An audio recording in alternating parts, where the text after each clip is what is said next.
أولئك على هدى من ربهم وأولئك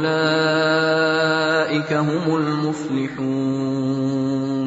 إن الذين كفروا سواء عليهم أأنذرتهم أم لم تنذرهم لا يؤمنون ختم الله على قلوبهم وعلى سمعهم وعلى أبصارهم غشاوة ولهم عذاب عظيم ومن الناس من